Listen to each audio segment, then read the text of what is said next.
uma ave da família dos galináceos, mas que, cansado de ciscar com as galinhas de sempre, resolveu se diferenciar nos rituais sexuais, se vestindo com a pompa de um sultão do Império Bizantino. Sua colorida indumentária é vista pelos cientistas como um indício da seleção sexual e da evolução das espécies. Na cultura popular, o pavão é símbolo do exibicionismo e da vaidade. A vaidade é um vício que acompanha a humanidade há milênios, mas que agora se transformou num transtorno obsessivo-compulsivo coletivo. Sentimos prazer quando admiram nossas roupas, nossas coisas, nossa casa, nossos carros, nossa tatuagem, nossos objetos.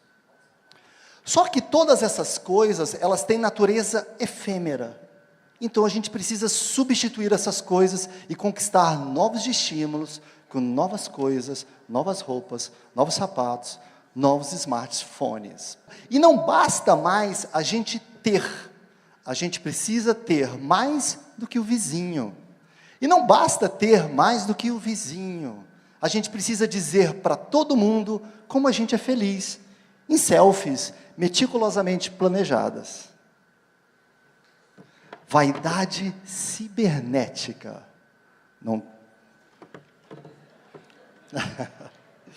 Balzac dizia que a gente devia deixar a vaidade para aquelas pobres pessoas que não tinham outra coisa a exibir. E Machado de Assis via na vaidade um princípio de corrupção. A vaidade é capciosa e pode inclusive ter outras formas, inclusive sua forma mais velada, que é a vaidade de não ter vaidade, materializada no desejo de ser diferente. É por conta da vaidade que a gente tem um desejo quase irresistível de se exibir nossas coisas, exibir nossas conquistas, exibir nosso almoço, nossa janta, nosso kkk, nosso smartphone, nossos bíceps, nossos glúteos. Há ainda aqueles que ficam exibindo ideias e conhecimentos. Eu mesmo, tão presunçoso, o que eu faço aqui nesse palco? Se não exibir minha opinião, que nenhum de vocês pediu, citando Balzac e Machado de Assis, apenas para parecer erudito, vaidade intelectual. A vaidade está virando uma sociopatia contemporânea, e muitas vezes com um verniz brega de luxo, ouro de tolo, o lixo do luxo. E agora a gente exerce a vaidade através das coisas. Quem lembra, quem sabe o que é isso aqui? Quem sabe levanta a mão, por favor. Nossa, já entregaram a idade, não precisa nem pesquisar a idade do público. Antigamente, eu tinha fitas cassete.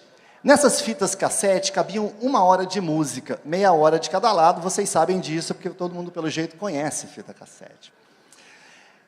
Só tinha 1 hora, mas eu ouvia até gastar, ou até a fita enrolar no cabeçote.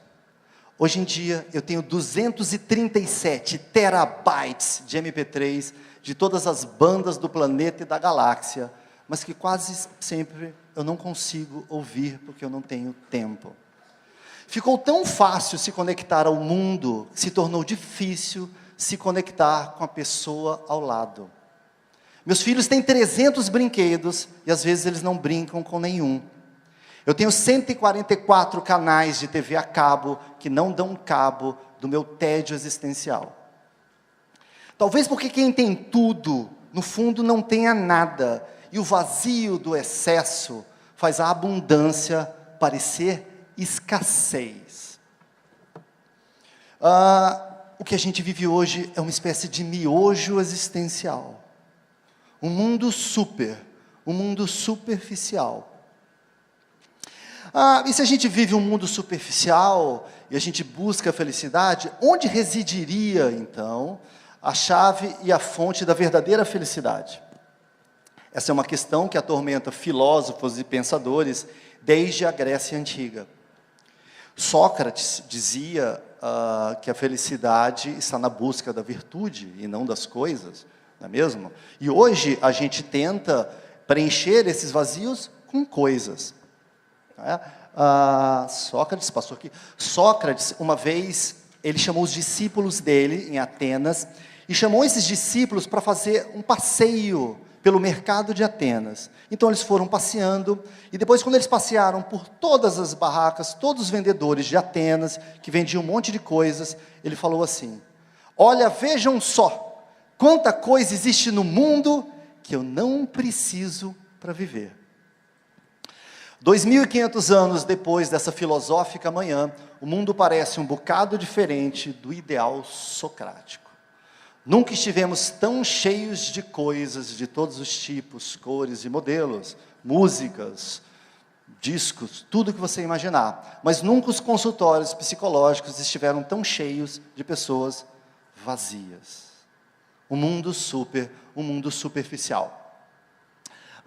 E aonde então residiria a chave dessa verdadeira felicidade?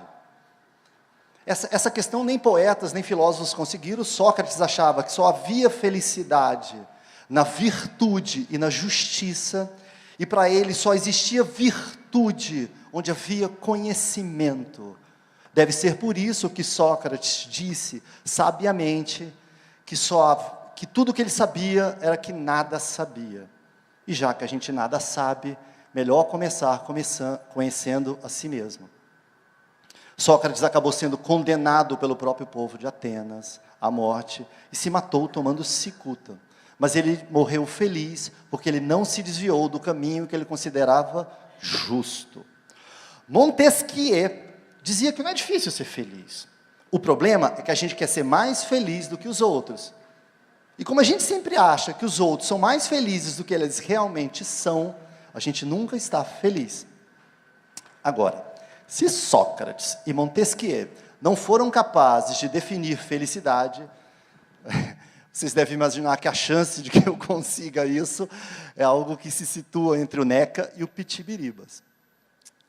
A felicidade talvez seja algo mais simples, mais prosaico, mais próximo das coisas comuns do dia a dia. Estar com os amigos, tomar um sorvete numa tarde ensolarada, receber uma brisa pela manhã, ou quem sabe, viver em paz consigo mesmo. A felicidade é de cada um, só a gente tem a fórmula para a felicidade. E parece que agora, a felicidade já foi uma abstração filosófica, depois virou um direito fundamental após a Revolução Francesa, e agora é quase uma obrigação. Foi bom para você?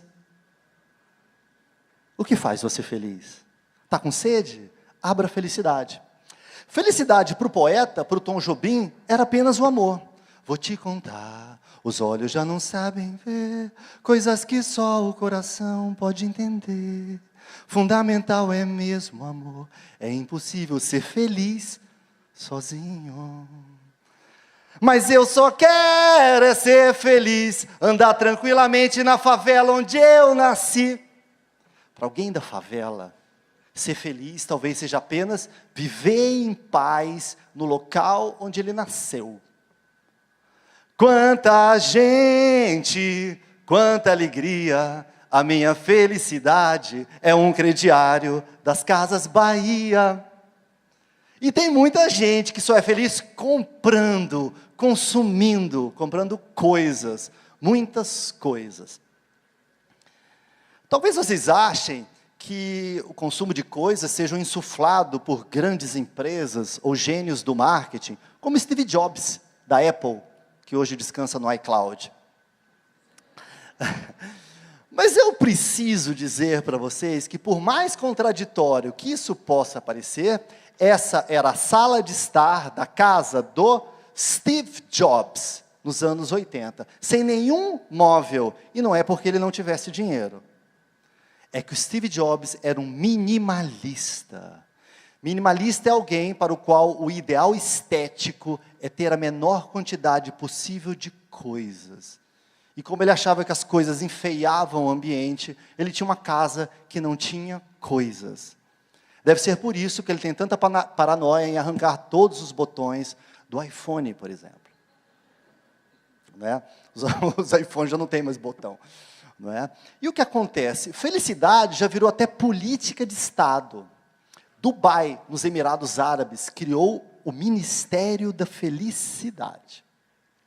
Dubai tem a mania de ser a maior de tudo, a primeira de tudo, mas nisso Dubai chegou atrás, e muito atrás.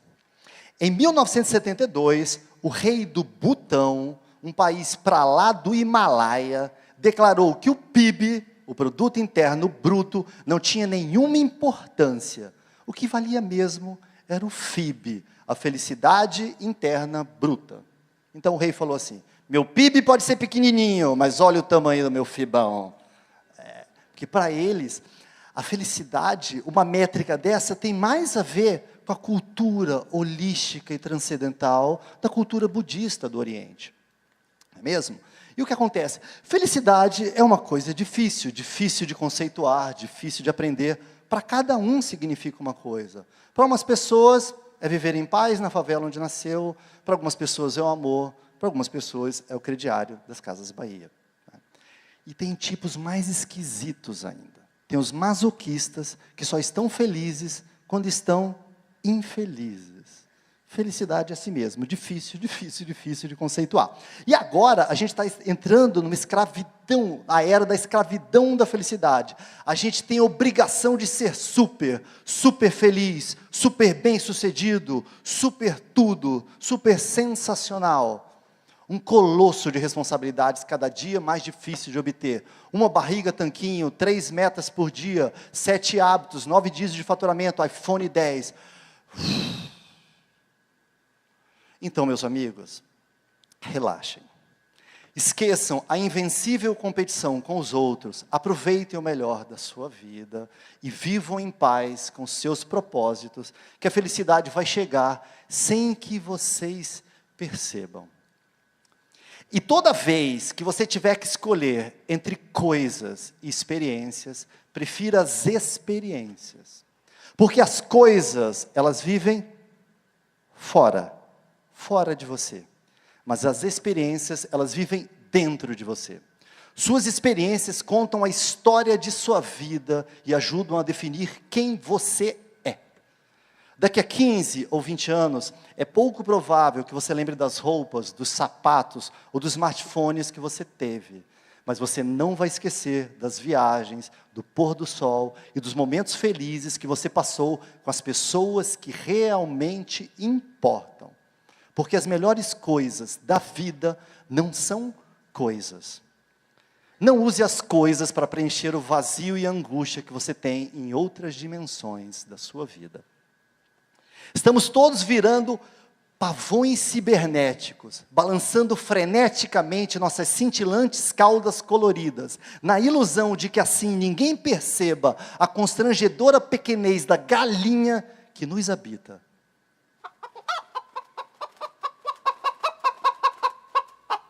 Muito obrigado.